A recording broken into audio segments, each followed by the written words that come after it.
अस्सलाम वालेकुम, कैसे हैं आप सब लोग। आज की वीडियो में मैं आपको इस साथ शेयर करूंगी कि आपकी अगर प्लेन आपकी बेबी की शर्ट है या आपकी भी है या अगर किसी के पास इस टाइप की कोई शर्ट हो तो उसको आप थोड़ा सा मॉडिफाई कैसे कर सकते हैं, कलरफुल कैसे कर सकते हैं। सबसे पहले ये डेनिम का टॉप है और ये साइज़ जो है वो 6 साइज़ है। ये साइज़ जो है वो तकरीबन 5 साल तक की बच्चियां आराम से पहन लेती हैं, लेकिन मैं इसको फिक्स कर रही हूँ अपनी 3 साल की बेटी के लिए। उसका रीज़न ये है, 3.5 साल की बेटी के लिए सॉरी, और उसका रीज़न ये है क्योंकि वो लंबी है तो उसकी ये लेंथ जो है वो बिल्कुल फिट है। जो शोल्डर्स वगैरह हैं वो भी ठीक हैं, सिर्फ थोड़ी सी फिटिंग करने की ज़रूरत है स्लीव्स वगैरह के लिए। तो सबसे पहले मैं आपके साथ शेयर करती हूँ कि इसको हम फिटिंग कैसे करेंगे और उसके बाद इसके ऊपर इसको एम्बेलिश कैसे करेंगे। तो आपने कोई भी पुरानी शर्ट ले लेनी है, बस आपने ये देखना है उसमें कि आपकी बेटी को ना वो बिल्कुल ठीक आती हो। सो लेंथ जो है, ये शॉर्ट शर्ट है तो मैं इसकी लेंथ पूरी ले रही हूँ, लेकिन अगर आपने लेंथ वगैरह कम करनी हो सो नीचे से आपने ऊपर की तरफ 1-1 इंच या जितना भी आपने कम करना है ऊपर की तरफ निशान लगाए। मोड़ने का ध्यान रखिएगा कि आपने कपड़ा मोड़ना भी है तो उसके लिए छोड़िएगा कपड़ा, और उसके बाद नीचे से जब आप निशान लगाएंगे तो बिल्कुल सेम शेप में आपकी कटिंग होगी। नीचे से ऊपर से नहीं निशान लगाएगा, नीचे से निशान लगाएगा, लेंथ के लिए बोलिए। अब यहाँ हम देख लेते हैं गला। गला इसका ऑलमोस्ट सेम है और ये आस्तीन का जोड़ यहाँ से आ रहा है, यहाँ से ऐसे रखा। अब आप ये देख लें, ये लेंथ में भी लंबी है और यहाँ चौड़ाई में भी ज़्यादा है। सो क्योंकि ये जर्सी कपड़ा है, ये खींचता है, और ये कॉटन है या डेनिम है हमारे पास, तो ये खींचेगा नहीं। तो जितना भी यहाँ पर होगा उससे मैं 1 इंच यहाँ पे ज़्यादा लूँगी ताकि इस तरह से ये फिटिंग आए इसकी। सही है। और आप चाहें तो जैसे यहाँ नीचे चुन्नी आई हुई हैं ऐसे ही बिल्कुल आप यहाँ पे स्टिच कर सकती हैं, लेकिन मैं बिल्कुल सिंपल से स्ट्रेट स्टिच करूँगी स्लीव्स को यहाँ पर। और उसके बाद जब मैं इसकी पूरी फिटिंग कर लूँगी तो उसके बाद मैं इसको थोड़ा सा एम्बेलिश करूँगी।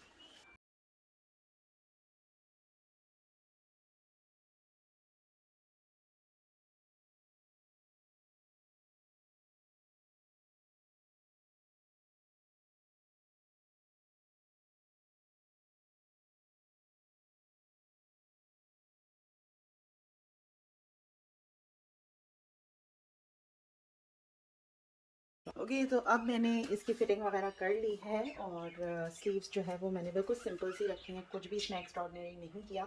और ये अब इस तरह से नज़र आ रही है। अब मुझे इसके अंदर थोड़ा सा कलर ऐड करना है, थोड़ी सी एम्बेलिशमेंट आपने देखी होगा, यहाँ से हल्की सी फिटिंग भी आ गई है। तो अब बिल्कुल परफेक्ट लेंथ बहुत बिल्कुल सही है और इसकी फिटिंग वगैरह सब सही हो गई है। अब इसके अंदर अगर आपको कलर डालने हैं तो इसमें आप 2-3 चीज़ें कर सकती हैं। सबसे पहले अगर आपके पास कुछ स्टिकर्स होते हैं जैसे चिपकाने वाले, बच्चियों के लिए तो ये इमोजीज वगैरह अच्छे रहते हैं।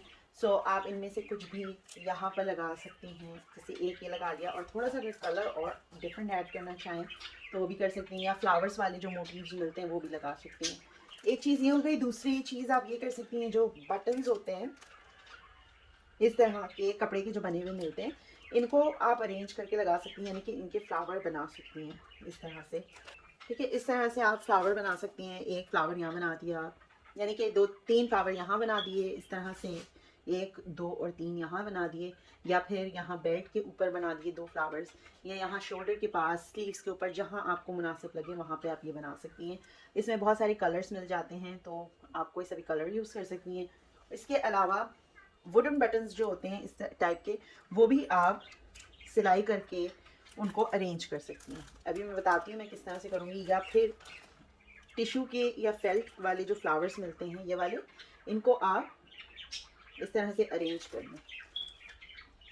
ये टिश्यू के बने हुए फ्लावर हैं, ये आप घर में खुद भी बना सकती हैं।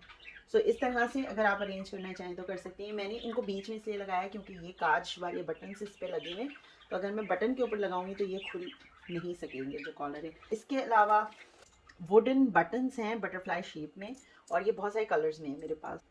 सो आपने करना ये है कि पहले सिलाई आपने पहले निशान लगा लें, सिलाई उसके बाद इसके ऊपर लगा लें, और उसके बाद हाथ की मदद से इसको स्टिच कर लें।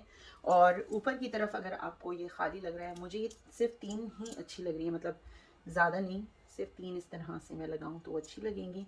और ऊपर भी आप इस तरह से कर सकती हैं कि अगर आप चाहें तो उल्टी तरफ से ऊपर से नीचे की तरफ सिलाई लाएं और फिर उसको स्टिच कर दें, या फिर यहाँ से इसको कंटिन्यू करें सिलाई को काज से और इसको फिर इस तरह से अरेंज कर दें।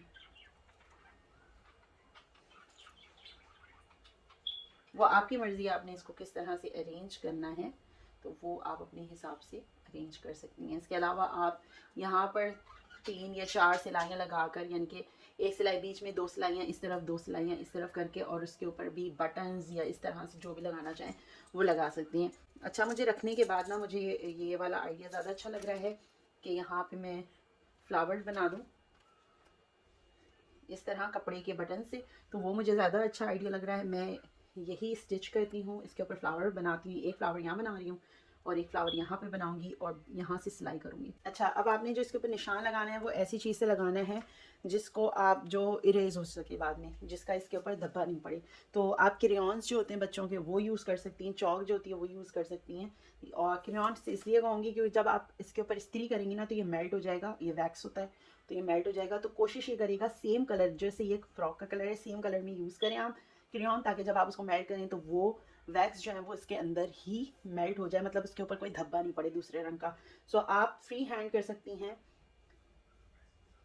जैसे एक ये आपने इस तरह बना लिया, दूसरा ये बना लिया और तीसरा ये, जैसे अगर आप बटरफ्लाई लगा रही हैं तो, या इस तरह के फ्लावर्स भी लगा सकती हैं, ये भी बहुत प्यारे लगेंगे फ्लावर्स। अगर इस तरह के फ्लावर्स लगाना चाहें तो वो भी लगा सकती हैं। और बेलों में जो फ्लावर्स लगे हुए आते हैं ना, अगर उस तरह के भी लगाना चाहें तो वो भी बहुत अच्छे और डिसेंट लगेंगे। बीच में इस तरह से पर्ल, जो बड़ा एक फ्लावर है उसमें बड़ा पर्ल रेड वाले में, और इन दोनों में छोटे छोटे मैंने फ्लैट पर्ल्स हैं, और वो वाइट वाले, ऑफ वाइट वाले जो होते हैं वही यूज़ किए हैं। आप चाहें तो तीनों में बड़े यूज़ कर लें, मेरे पास फिनिश हो गए थे तो फिर मैंने इसलिए स्मॉल मैं यूज़ कर रही हूँ, सिर्फ छोटा वाला साइज़।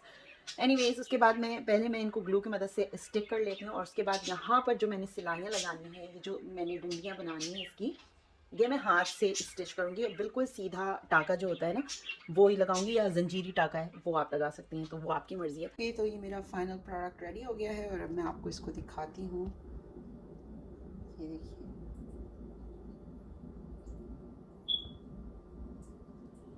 ये इसका लुक है कुछ इस तरह से, और मैंने ये टाँका बनाना आपको सिखा दिया है। इसकी वीडियो मैं अलग से आपके लिए अपलोड करूँगी, तो वो वीडियो ज़रूर देखिएगा आप, जो लोग देखना चाहते हैं कि किस तरह से ये वाला टाँका बनता है। बाकी आपने किस तरह से इसे अरेंज करना है वो आप आराम से ख़ुद भी कर सकती हैं। अच्छा, मैंने यहाँ पर एक्स्ट्रा फ्लावर में लगा सकती थी, नहीं लगाया क्योंकि बहुत ज़्यादा ना हो जाए, लेकिन आपकी मर्ज़ी, आप किस तरह से फ्लावर्स को अरेंज करना चाहें और किस तरह से टाँके को अरेंज करना चाहें वो आपकी मर्ज़ी है। सो ये इसका कंप्लीट लुक है, और उम्मीद है आपको आज की वीडियो समझ में आई होगी, पसंद आई होगी, आपको नए आइडिया मिले होंगे इससे। और आज की वीडियो यहीं तक है। अपना बहुत सारा ख्याल रखिएगा और ज़रूर सब्सक्राइब करिएगा इस चैनल को। इंशाल्लाह आप सबसे जल्दी मुलाकात होगी। अपनी अगली वीडियो तक के लिए मैं आपसे इजाज़त चाहती हूँ। अल्लाह हाफ़िज़।